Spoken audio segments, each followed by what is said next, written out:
ঈদের সিনেমার শুটিং শেষে কবে ওদিকে বুধবার ২৯শে জানুয়ারি ঢাকায় ফিরেছেন ঢাকাই সিনেমা শীর্ষ ওদিকে নায়ক শাকিব খান। ভারতের মুম্বাইয়ের ওদিকে আসন ঈদের সিনেমা 'বরবাদ' এর দ্বিতীয় লটের শুটিং চলছে। দেশে ফিরে ওদিকে শাকিব খান বলেন, সিনেমাটি নিয়ে দর্শকদের যে প্রত্যাশা তৈরি হয়েছে আমার বিশ্বাস সেটাই পূর্ণ হবে।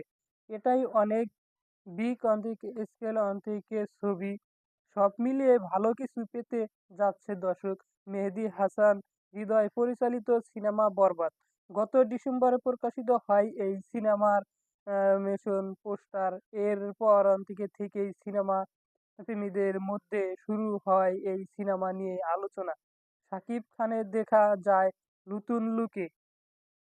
রোলার অন্তিকে গাড়িতে অন্তিকে সামনে আকর্ষণ মোড়ে অন্তিকে বসে আছেন, হাতে পিস্তল, চারপাশে ছড়িয়ে ছিটিয়ে আছে রক্ত। তার আগে দেখে অন্তিকে যার শরীর জুড়ে ধ্বংসত্ব, বসবাস সবকিছুই লট অন্তিক করে বেরিয়ে আসে।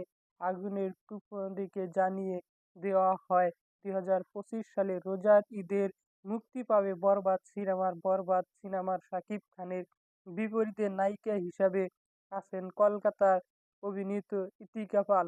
এছাড়া দিকে একটি আইটেম গানে রয়েছেন কলকাতার আরেক দিকে নায়িকা নুসরাত জাহান।